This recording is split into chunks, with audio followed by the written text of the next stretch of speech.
Hi everybody, it's Jessie Scott, aka Chevy Scott on my Instagram and YouTube, and I'm on the Whimsy YouTube channel today, and it's the spooky season. So I'm going to be making another Halloween card, and this time I'm going for real quick and simple. And this is the paper pack I'm going to try to use. These are those fun card fronts, super easy to put together for a card, and then I'm going to try to spice it up with some fun with my favorite, the thorny frame. So let's get to the fun and go down to the table. Okay, so this is what we're starting with. I'm going to use this paper pack and then these mica sprays. These are going to be really fun. These are the stains, but with the shimmers. So those are going to be great. And then always going to mark our stamps or our mark our cards, and then this is going to be the fun frame that's going to really kind of bring that card front to life. So let's start with this paper pack. This is the Grunge Ghosts, and I love how there's all these interesting panels in here, and the one that caught my eye is this one. So I'm going to grab this, and then it comes with these 2 sheets of sentiments. I'm not sure which one's going to look best, so I'm just going to grab these, set these to the side, and we'll get to work with those. And then we can bring in this thorny frame die. Absolutely love it. I'm cutting it out in black, and I've done this with black glitter before, but I'm actually wondering if it might be fun to play with some distress sprays. These are the mica sprays. There's these have the shimmer in them. Ooh. And so there's the decayed, and then this one's the uh antique bronze. So I'm thinking this might actually be kind of fun. If it gets too bright, I can always darken it with some iron gate. So as you can see, these are kind of, this one actually gets a little darker.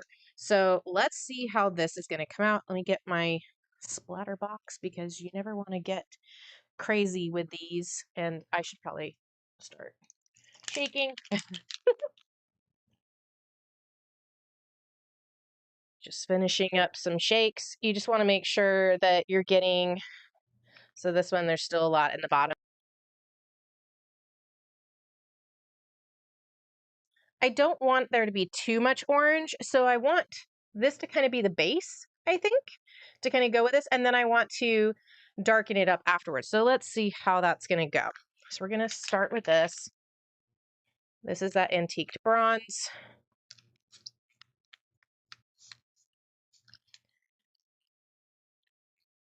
Ooh, this is fun.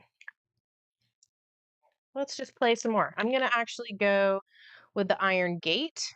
Start with that.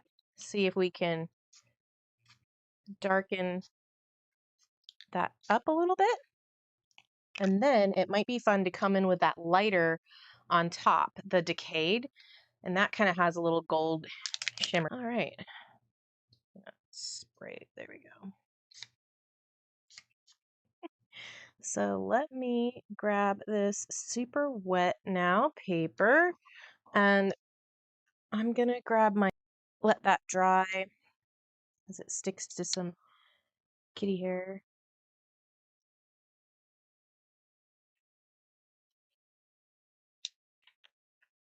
Gonna test it out. Oh, look, perfect. So let's see what we think. Oh, look, that is fun. I do like that. That kind of pops. I might try and see if I need another black one, just to kind of give it some separation from the back panel. And it's also possibly a fun idea to even flip it and give it kind of a different look. So it's a layered, kind of different detail kind of going behind it. I kind of like how that's looking. All right, and so there's just so much detail.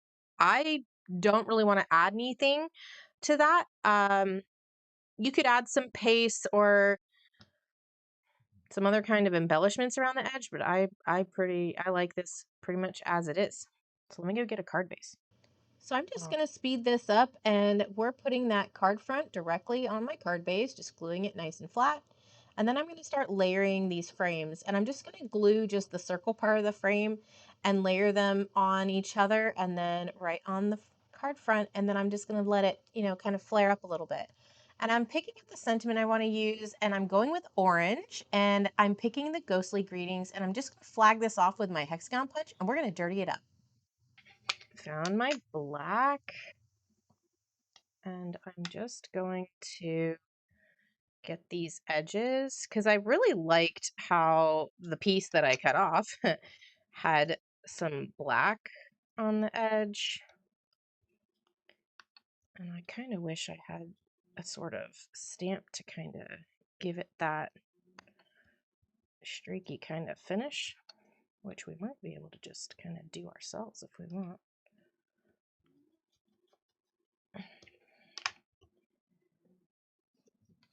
So see how it had these, like, I wonder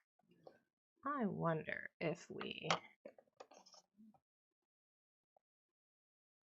don't know if this is gonna stick. I think a pigment will stick, but I don't really have a messy one. I think what I have a messy, as I play with all my ink pads over here, I think I have a messy ink pad that'll kind of, oh, that's, well, sure. We're just going with it. Maybe we'll aim this time.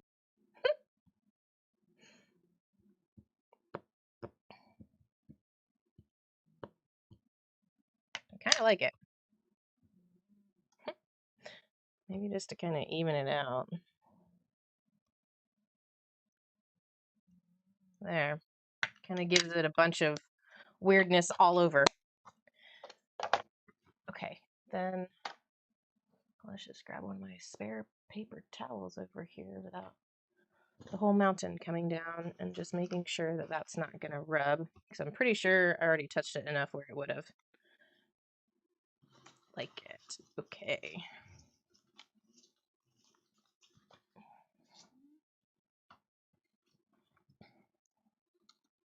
And then all we have to do is just kind of pop this up, and then we just decide where exactly we want it to go. I think I just want it right there. Because I'm working with black, I'm going to use black foam tape.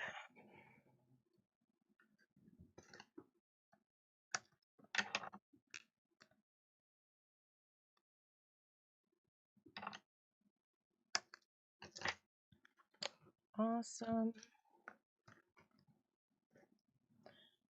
And to make sure I get this straight where I want it to go, T-squares are your best friends.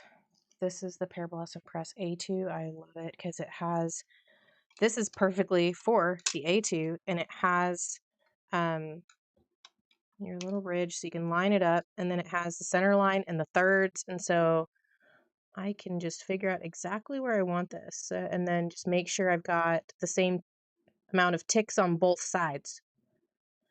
So this is about a 1 1/4 on each side. There we go. And so this centers it in the card, and it's perfectly straight. All right, so what I was thinking for some extra embellishments is I've seen some people, I love this look, with the white mesh kind of look, cheesecloth.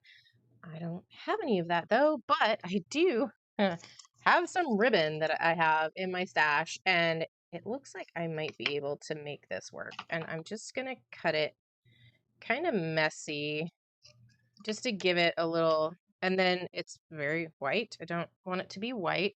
So let me grab just a little bit of black set here and see if we can just dirty this up a little bit.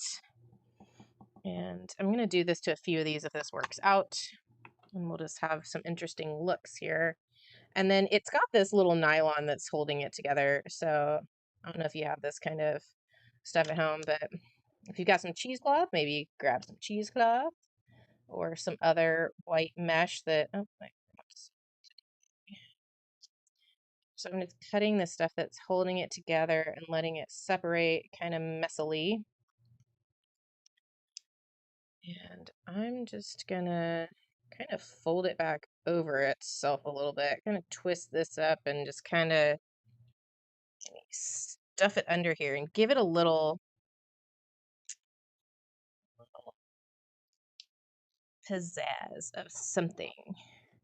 like some of the ghost stuff is shredding. I kind of like that. Okay, so to make this stay, I'm gonna stick some glue in there and just kind of shove it in there, and then I'm just gonna hold this down so that it's all in there.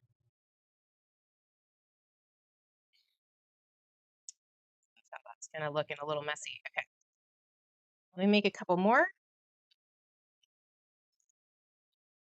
Right, and through the brilliance of the television here, I think I'm gonna do this longer one. Yeah, okay. I'm gonna stick this one all messy like in here and get some glue to kind of hold that all down. Oh, I love how messy that is. And then it's kind of holding up the frame a little bit, and I like that. So give it a little bit of look of some fraying. So give this a try if you've got some of this stuff at home. And then I think I'm gonna tuck this one in here. Keep pieces that I inked up facing up. And let's try not to cause any problems here. As I'm tucking it under, and of course this one is giving me problems. What did I do differently? I should use a picker tool to kind of shove it in there a little better at an angle. Just adding in some glue there. Oh, I love these little extra accents. This is so much fun. Make sure we mark our work, and because it's the spooky season, I'm always going to be using this one right here. So let me just open this one up. And I'm not going to do anything fancy. I'm just going to get it on there, and I'm going to use the VersaFine Claire. Nice crisp on the back. And they know it's handmade because I've got ink all over it when I was having fun with the inking from the sentiment.